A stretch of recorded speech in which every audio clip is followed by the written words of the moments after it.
ஓம் ஸ்ரீ குருப்யோ நமக. நன்றாக குருவாழ்க, குருவே துணை. பரபிரம ருத்ரகாயத்ரி ஞானசரத்து நண்பர்களுக்கு வணக்கங்களும் வாழ்த்துக்களும். இந்த பதிவு சூரியன் புதன் கேதுவின் பிடியில் சூரியன் புதன் மாட்டிட்டு நமக்கு கொடுக்கக்கூடிய அவஸ்தைகளை பற்றி பார்க்க இருக்கோம்.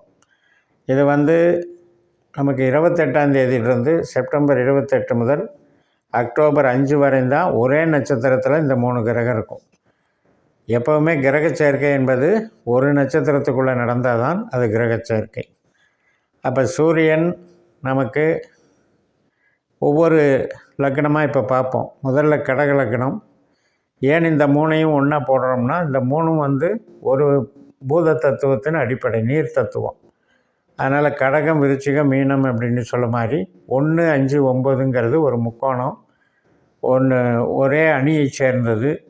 அதனால் பலன் ஒன்று போல தான் நம்ம நடக்கும். அதுவும் உறவு சார்ந்து தான் நடக்கும். இப்போ இந்த 3க்குமே கோச்சார பலன் பார்க்கும்போது இந்த சேர்க்கை எங்கே நடக்குதுன்னா கன்னி ராசியில் நடக்குது. அதனால் கடகத்துக்கு 3ஆம் இடமாகவும், விருச்சிகத்துக்கு 11ஆம் இடமாகவும், மீனத்துக்கு 7ஆம் இடமாகவும் இருக்குது.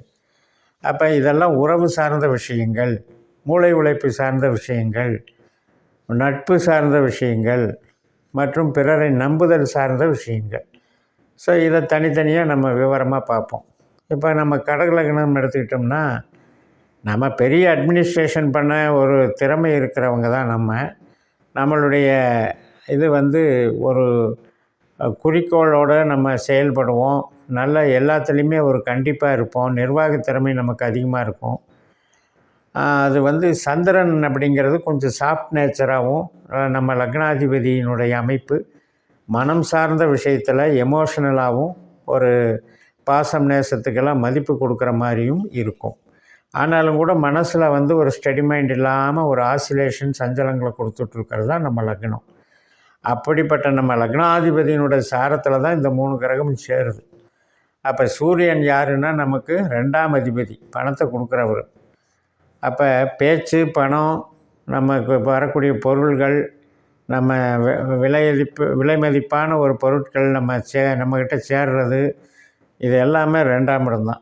அதே மாதிரி நம்மளுடைய பேச்சுங்கிறதுல சூரியனுடைய வீடு, சூரியனுடைய தன்மை அப்படிங்கிறது ஒரு அதிகாரத்தன்மை மிகுந்ததாகவும் இருக்கும்.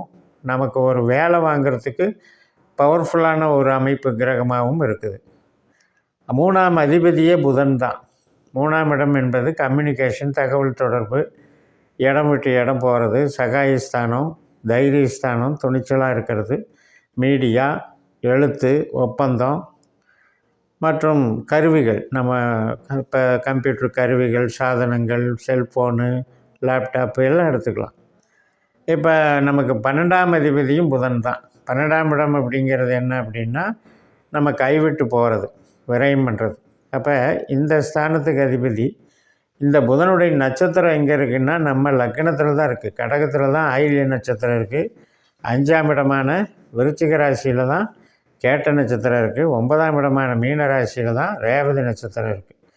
அதனால் நம்ம இயல்பாகவே நம்ம ஒரு கணித திறமை, ஒரு கால்குலேஷன் மைண்டு, பிஸ்னஸ் மைண்டு, ஒரு நல்லா ஒரு ஒரு இயக்குனருக்கு உண்டான விஷயம். ஒரு ஃபில்ம் டைரக்ட் பண்ணுறாங்கன்னா ஒரு இயக்குனருக்கு உண்டான எல்லா ஒரு நிர்வாக திறமை, ஒரு ப்ரெசன்டேஷன் பவர், கலைத்திறமை, கலை படைப்பாளிகளாக இருக்கிறது, இதெல்லாம் கொடுக்கும். குழந்தைகள் சார்ந்த விஷயங்கள், கேம்ஸு, விகடமாக பேசுகிறது, கவிதை எழுதுறது எல்லாமே புதன் தான். அப்படிப்பட்ட புதன் கம்யூனிகேஷன் ஸ்தானத்தில் இருக்கிறது அதன் மூலமாக நம்ம பண வருவாய் சம்பாதிக்கிறத காட்டு, அந்த மாதிரி ஃபீல்டில் நம்ம வேலை பார்க்குறத காட்டுது. இப்போ ஒரு குரியர் சர்வீஸும் புதன் தான். அதே மாதிரி ஐடி லைனு, இதெல்லாமே புதன் தான்.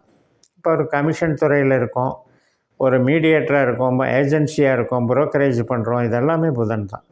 அப்படிப்பட்ட ஒரு அமைப்பில் இந்த கேது கூட போய் இந்த சந்திர நட்சத்திரத்தில் சேரும்போது என்ன ஆகுதுன்னா, நல்ல ஆப்பர்ச்சுனிட்டி வந்திருக்கு, நம்ம நல்லா பிளான் பண்ணி சக்ஸஸ் பண்ணிடலாம், நம்ம திறமைகளை எல்லாம் இதில் வெளிக்காட்டி பெரிய அச்சீவ்மெண்ட்டை பண்ணிடலான்ட்டு ஆர்வத்தோடு போய் பண்ணுறதை காட்டுது. ஆனால் இந்த கேதுனுடைய சேர்க்கை என்ன பண்ணுது அப்படின்னா, ஏதோ ஒரு விதத்தில் நமக்கு ஒரு இன்வால்மெண்ட் பண்ண வச்சு அதில் ஒரு விரக்தியை கொடுக்குது.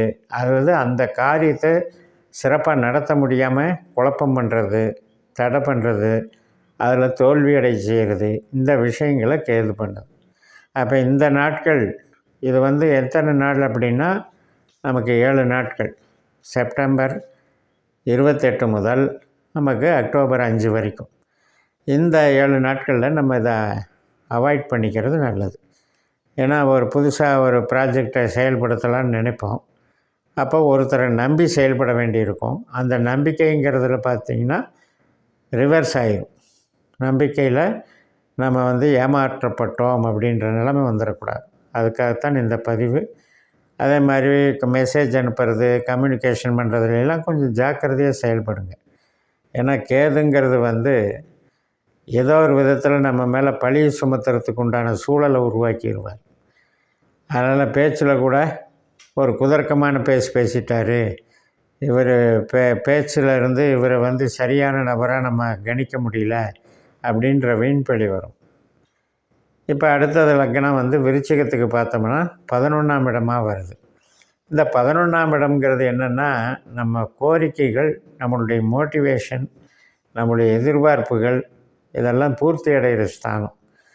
அப்படிப்பட்ட ஆசைகள் டெவலப் ஆகி பூர்த்தி அடைகிற இடத்துல போய் கேதுவனுடைய பிடியில் போய் இந்த 2 கிரகம் மாட்டுதுன்னா அது நிச்சயமாக நண்பர்களாலேயோ மூத்த சகோதரி வகையிலையோ நம்முடைய நமக்கு மேலதிகாரியாக இருக்கிறவங்களே கூட நமக்கு ஒரு பிரச்சனை கொடுப்பாங்க. அதனால் அவங்களுடைய சூழல் அப்படி மாட்டிக்கும். அந்த அமைப்பில் நமக்கு ஒரு நல்ல அப்ரிசியேஷன் வரும்னு காத்துக்கிட்டு இருந்திருப்போம். நல்ல பாராட்டுதல் கிடைக்கும். நம்மளை நல்லபடியாக ஒரு அடுத்த ஸ்டேஜுக்கு ஒரு வளர்ச்சிக்கு கொண்டு போவாங்க அப்படின்ற நம்பிக்கையில் இருப்போம். திடீர்னு அதில் ஒரு பெரிய பிரேக் அடித்த மாதிரி இந்த கேது வேலை செய்வார். அதனால் பார்த்து இது பண்ணிக்கோங்க. இப்போ நம்ம ஜனன ஜாதகத்தில் விருச்சிக லக்னக்காரர்களுக்கு கேதுவினால் பணம் வரும், கேதுவினால் உத்தியோகம் வரும், கேதுவினால் பதவி வரும். ஆனால் நல்ல கேதுவாக இருக்கான்னு நம்ம ஜனன ஜாதகத்தை பார்த்துக்கணும். நம்ம பாஸ்கர் ஆஸ்ட்ராலஜி சிஸ்டத்தில் 12 உபநட்சத்திரங்களில் தொழில் ஸ்தானமாகிய 2, 6, 10 கேதுவனுடைய பவர் இருந்ததுன்னா நமக்கு ரொம்ப நல்லது செய்யும். இந்த காலகட்டத்தில் அது நன்மைகளாக முடியும். அப்படி இல்லாதவங்களுக்கெல்லாம் இந்த குழப்பங்களை பண்ணிடும். அடுத்தபடியாக மீன லக்னம். இப்போ மீனம் அது ஒரு நீர் ராசி. நேராக 7ஆம் வீட்டில் இந்த கிரக சேர்க்கை நடக்குது. 7ஆம் இடங்கிறது என்ன? நம்முடைய கணவன் மனைவி உறவு, அதுக்கப்புறம் பார்ட்னர் சம்மந்தப்பட்டது, கஸ்டமர் சம்மந்தப்பட்டது, நம்மளுடைய காம்படிட்டர் எதிராளிகள் சம்மந்தப்பட்டது. அதனால் இந்த கேது என்ன பண்ணுவார், வஞ்சம், சூழ்ச்சி, ஒருத்தரை நம்ப வச்சு ஏமாத்துறது, இந்த வேலைகளெல்லாம் பாதிக்க செய்வார். சூரியன் நம்மளுக்கு வேலை கொடுக்குற கிரகம். புதன் கஸ்டமரை அடையாளம் காட்டுற கிரகம். கணவன் மனைவி உறவுலையும் அப்படி தான். அப்போ இந்த விஷயத்தில் கொஞ்சம் குழப்பம் இல்லாமல் இருக்கிறதுக்கு நல்லா தெளிவாக பேசிக்கிறது நல்லது. நான் அப்படி நினச்சிட்டு பேசினேன், அவங்க இப்படி எடுத்துக்கிட்டாங்கன்ட்டு கடைசியில் பிரச்சனைக்கு காரணமானது அந்த ஒரு 7 நாள் பிரச்சனை வந்த பிறகு அதுக்கப்புறம் தான் தெளிவு வரும். அதுக்கு இடம் கொடுக்காமல் நம்மளே அதை டிரான்ஸ்பரண்ட்டாக இருந்துக்கிறது நல்லது. ஏன்னா எதுவுமே தத்துவம் பார்க்குறவன் தான் கேதுங்கிற கிரகம். அந்த தத்துவம் பார்க்குற விஷயங்கிறது என்னென்னா கற்பனை பண்ணிக்கிறது. ஒன்று பேசுகிறோம், ஒன்று டீல் பண்ணுறோன்னா அதை இன்னொன்றா கற்பனை பண்ணிக்கிறது.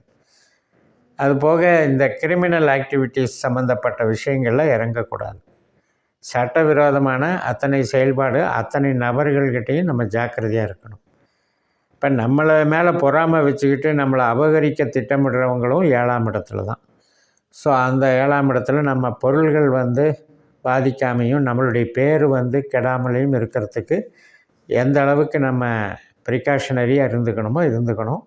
நம்ம ஜனன ஜாதகத்தில் கேதுவோ சூரியனோ புதனோ திசாபுத்தி அந்தரத்தில் வேலை செஞ்சால் மட்டும் இதில் கேர் எடுத்துக்கோங்க. மற்றவங்களுக்கு இது ஒரு சின்ன சிம்டமாக இருந்துட்டு போயிடும், பெரிய லெவலில் பாதிக்காதுன்னு சொல்லி நிறைவு செய்கிறேன். இந்த சேனலை சப்ஸ்கிரைப் பண்ணி ஷேர் பண்ணுங்கள். உங்கள் தனிப்பட்ட ஜாதக பலாபலன்களை என்னுடைய வாட்ஸ்அப் நம்பரில் தொடர்பு கொண்டு பலன் பெறுங்கள். உங்களிடமிருந்து விடைபெறுகிறேன். உங்கள் JMS. நன்றி, வணக்கம்.